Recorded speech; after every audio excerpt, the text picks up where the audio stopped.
Welcome সবাইকে আমার আরেকটি নতুন ভিডিওতে। সকালে আজ ঘুম থেকে উঠেই আমি বাইরে বেরিয়ে পড়েছি, আসলে কিছু জিনিস কিনবার আছে। তবে যেই মলটিতে গেছিলাম সেটা বাড়ির ভীষণ কাছেই ছিল, উইদিন 1 কিলোমিটার। মলের ভেতরে ঢুকেই প্রথমে চলে গেছিলাম আমি ঘড়ির দোকানে, তার কারণ আমার ওখানে কিছু কাজ ছিল। তারপরে কিছু নতুন ঘড়ির কালেকশন দেখছিলাম, তারপর মনে হলো আমার পুরনো ঘড়িটাই ভালো।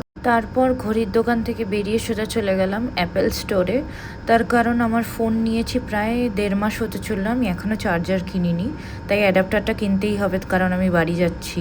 অ্যাপেল স্টোরের ঠিক অপোজিটেই ছিল সায়া বাই ক্যারেটলিন। সেখানে ঢুকে দেখলাম দারুণ দারুণ কালেকশন, তবে কিছুই কেনা হয়নি। খুবই ভীষণ ভালো কালেকশন, প্রত্যেকটা জুয়েলারি সিলভারের।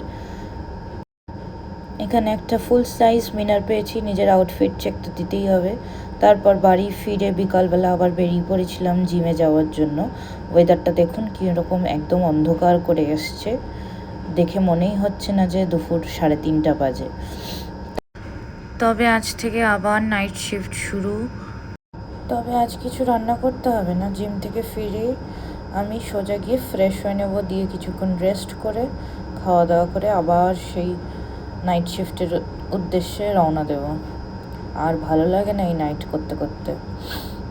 যাই হোক, তবে এখানে অনেক এক্সারসাইজ করে টোরে তারপরেই চললাম বাড়ির দিকে। চলুন দেখা হবে আরেকটি ভিডিওতে।